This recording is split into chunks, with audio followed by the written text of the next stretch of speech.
When you wake up in the morning, being that it's a boathouse, you can hear the water like sloshing under the house. The light on the ceiling in the morning reflecting off the water. Whether you're inside or outside, you feel like you're on the lake still. It'd be a good day for the boat. I know. Right there. How are you, girl? I'm able to come up with kind of the design concepts, and then my dad executes them through, construction or whatever he builds. Everything that we've done together. I think it makes it extra special knowing that, like, we get to look around and be like, wow, we created this, we did this, and it's our exact vision.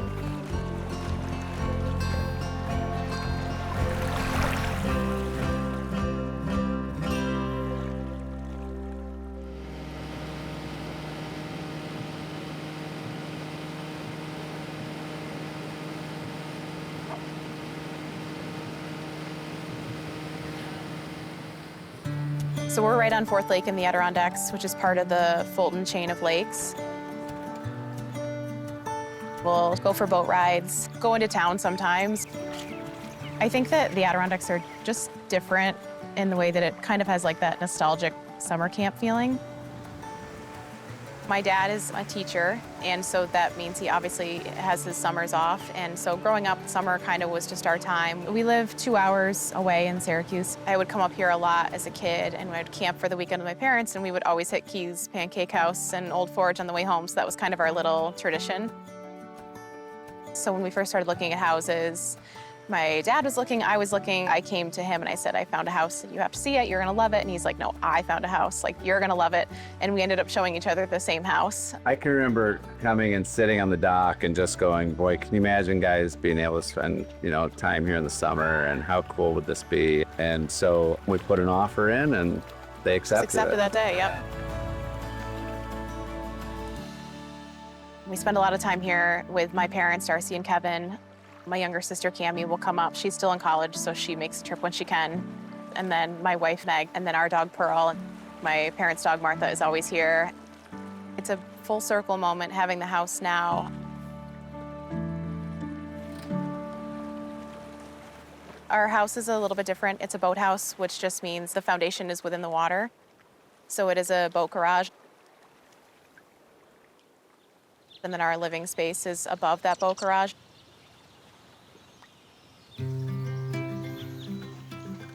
As you walk through the house, there's like kind of this slight slope down towards the lake. It's just unique. It's very different. It's quirky.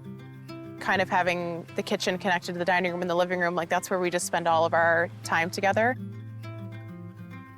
My parents' bedroom is the one closest to the living room. And then my wife and I are right next door. And then my sister has the bunk room across the way. It's a little over 1,000 square feet, so very cozy and small, built in 1916. I think the kitchen in general was probably our biggest undertaking. When we first got the house, there was an entryway right here. The fridge was in this spot, and then there were upper cabinets over in the corners all here. And then there was a peninsula that came out right here. So it was pretty closed in. We decided to take out that wall and put in kind of an island so we could all be in the kitchen communally, kind of hanging out and cooking together. We took out the upper cabinets and just put in these open shelves that my dad built. Every spring when we come in and the water level is receded, the house shifts. So when we come in the spring, a lot of times like this cabinet knob will actually be higher or lower than this one, and then we know the water levels are back to normal when they line up again. So that's kind of a fun little quirk. There was a swing coming down from this beam right here. So the swing was one of those things that we had a little bit of fun with, but we were like, okay, this doesn't really make a whole lot of sense in the kitchen. It was functional, you could use it. My sister did, I was a little afraid. And there is a fishing hole in the dining room that one of the old owners, we were told, would pull his recliner up in the winter and he would ice fish through the floor down into the boathouse. You can see right down there. He would sit in his chair and be able to fish right through the trap door. Definitely wanted to keep it, just thought it was so neat story. Even if it's not functional, I think it's a cool, like it's just part of the history of the home. I think that it was kind of nautical when we first walked in, which we wanted to bring it back to its kind of more of an Adirondack identity. I really wanted to intentionally bring the Adirondacks back in and kind of keep the history. You'll see in the house there are certain fixtures that are a little bit more modern, and I think I did that intentionally so that the vintage or Adirondack pieces that are a little bit more kitschy kind of could have their moment. One of the previous owners, Bud Brownell, made all of these light fixtures, and then the beds that came with the house was furnished, so we chose to keep some of the pieces that we felt like were a little bit more true to the home. I think it's all about the balance of those two things, just kind of figuring out where something needs to sit in the background and what things kind of need to come to the forefront. Yeah, and then. Oh. Yeah, right? The kitchen layout. Yeah, I was gonna say the opened up the house, and it feels just free flowing now. kitchen. Didn't you walk in and rip all the curtains down? That was the day we bought it. That was the thing I couldn't wait to do. It came with curtains, and they were like covering all the windows out here, so I couldn't wait to get rid of those. Whether you're inside or outside, you feel like you're on the lake still. We watch boats go by, we watch people kayak by. People will kayak like kind of underneath and look up into the windows, and it just feels like you're part of lake life even when you're in the house. There really aren't many boathouses that are livable boathouses, especially up here in the Adirondacks. They're very conscientious about building and the land, and so you're not allowed to build a boathouse that doesn't already exist. Anywhere you are in the house, you have, complete unobstructed views of the lake, which is really beautiful and special. So this is the living room. When we first got the house, all the paneling was here, but it was like a dark gray.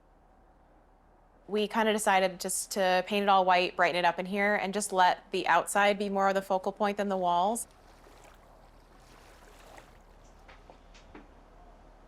So this is my parents' bedroom. These were the original beds that came with the house, which I think are pretty cool. You can see up here it says there's signed by Bud 92. So he built these, and then the light fixtures.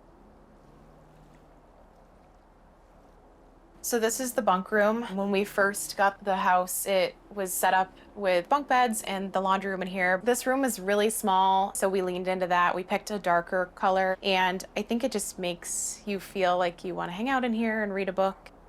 The smaller the space, usually the darker I make it, which is a little bit counterintuitive, but I think it just makes it feel a little bit cozy. This bed right here, I think, has one of the best views. You can see the island right out here.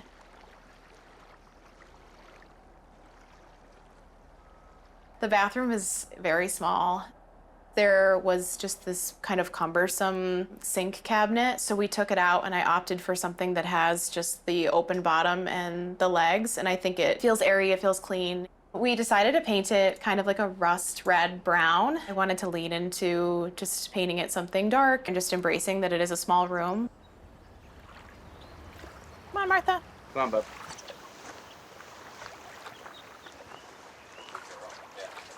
Come on, bud.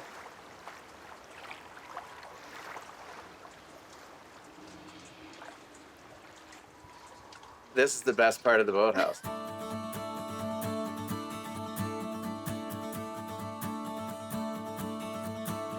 Martha, you don't need that. She's trying to get drinks of water. She's trying to get drinks of water. Yeah. You might see fish, too. Might see fish. There's always fish in the two slips. It's kind of a cool spot just to hang out and read, and it's quiet, and really cool to be not only down here but up in the house when the waves are like this. This is just all you hear throughout the house. The boathouse itself sits on the original logs that were here since 1916. So there's cribbing underneath as well. They basically build a box, and then they fill that with rocks and stones and whatnot. It hasn't moved since we've been here.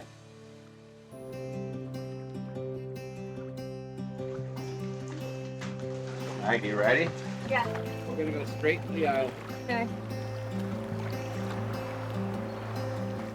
As long as the weather is nice, we spend pretty much our entire day on the dock. We'll be swimming, or we'll be, taking the kayaks out, or the water mat, or all the different toys in the lake.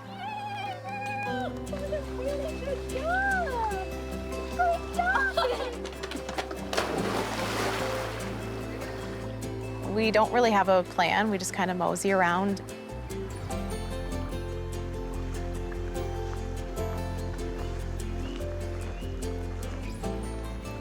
The lean-to was here when we got here, which is a unique Adirondack feature. That's kind of a token thing on Adirondack properties. This is just a nice, relaxing space away. Late afternoons, I like to come up and just relax. When we first moved in, the sign had said the previous owner, Brunel, he had lived here for years and years. And so I just pulled all the twigs off and redid our name.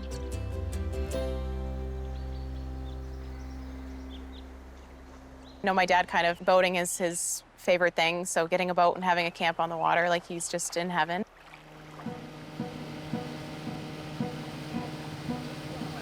It's just this communal way of living where you're kind of all doing the same thing at the same time, and whether intentional or not, I think that's what's really special about the place, is that you're all kind of moving and living throughout your day together.